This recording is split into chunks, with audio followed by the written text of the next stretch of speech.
Bonsoir Bernadette Groison. Bonsoir. Vous qui êtes secrétaire générale de la FSU, première fédération syndicale de l'enseignement. Jeudi dernier, on comptait 55% de profs en grève, 78% à Paris. Vos perspectives pour Paris et pour mardi sont-elles les mêmes, Bernadette Groison ?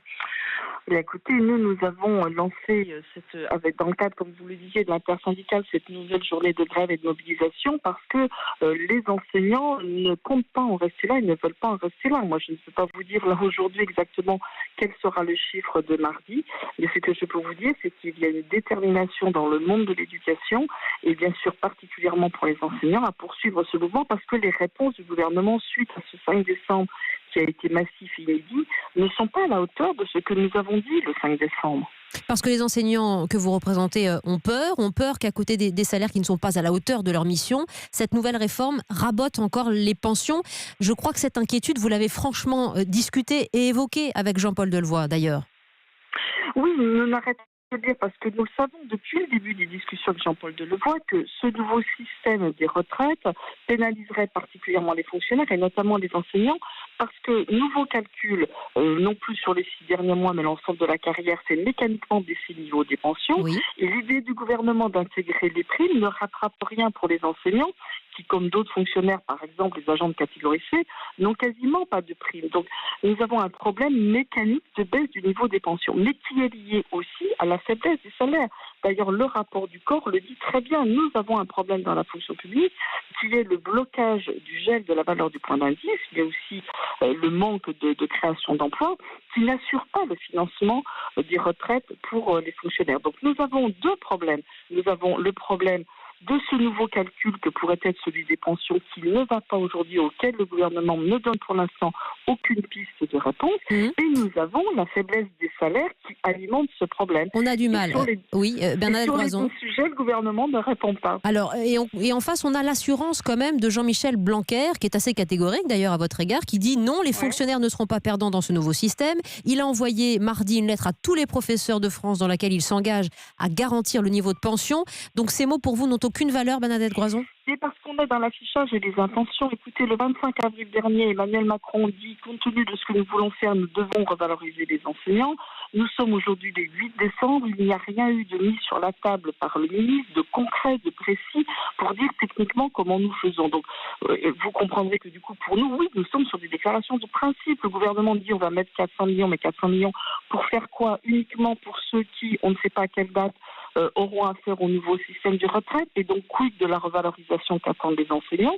Et quid, techniquement, de cette mesure de compensation que le gouvernement envisage dans sa propre réforme. Donc, vous conviendrez que c'est un peu quand même surprenant, un gouvernement qui n'a même pas encore commencé à dire ce que serait sa réforme. Et puis, on a un problème avec 20% d'emplois en France des fonctionnaires, et particulièrement avec les enseignants. Il faut qu'on cherche à corriger notre propre réforme. C'est assez incompréhensible quand même. On peut comprendre votre mobilisation. À minima, donc, vous souhaitez que cette réforme, si on passe au système par points et à cette nouvelle réforme, soit adossée à des corrections pour votre carrière. Au maximum, la revalorisation des barèmes de salaire vous paraît évidente. Soyons clairs. Ce qu'on veut, c'est que le gouvernement mette tout le monde sur la table parce qu'on pense que ce système à points n'est pas bon. Et d'ailleurs, pour l'instant, le gouvernement ne fait pas la démonstration du contraire. Donc, on veut que cette réforme soit remise totalement à plat. Nous ne voulons pas d'un système de retraite à points, mais par contre, nous voulons discuter de l'avenir des retraites parce que déjà aujourd'hui, il y a de grandes inégalités, il y a une baisse des pensions pour les retraités qui sont à la retraite et qui partent à la retraite. Donc, le statu quo ne nous va pas. Donc, nous avons mis beaucoup de propositions, vous savez, sur la table de Jean-Michel Blanquer, et des propositions très techniques de ce que nous voulons pour améliorer le système des retraites. Et c'est de cela dont nous voulons discuter. Donc, le gouvernement doit entendre qu'aujourd'hui, il faut qu'il accepte de remettre à plat sa réforme et de rediscuter. Donc vous attendrez évidemment les conclusions, la présentation mercredi d'Édouard Philippe, sous peine de voter une nouvelle journée de mobilisation, j'imagine. Les 900 000 enseignants de France sont à l'écoute, évidemment. J'aimerais que vous nous disiez quand même un mot aux parents qui, pour le coup, nous écoutent aussi ce soir. On n'avait pas un service minimum d'accueil garanti dans la majorité des écoles et des crèches de France jeudi dernier. Que leur dites-vous pour peut-être qu'ils vous comprennent davantage?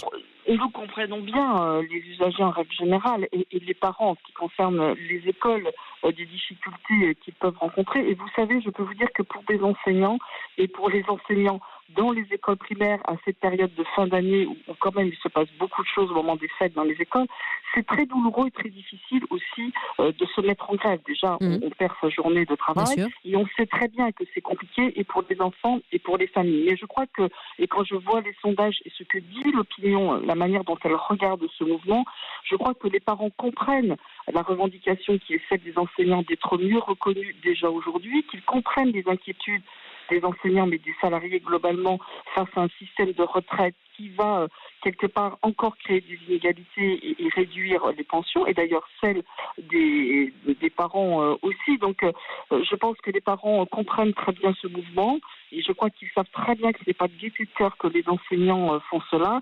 Et je pense qu'ensemble, sur le terrain, on travaille pour que les choses se passent du mieux possible. Votre message est passé. Bernadette Groison, secrétaire générale de la FSU, première fédération syndicale de l'enseignement, et donc nouvelle journée de manifestation des professeurs un peu partout en France mardi. Merci Bernadette Groison. Merci.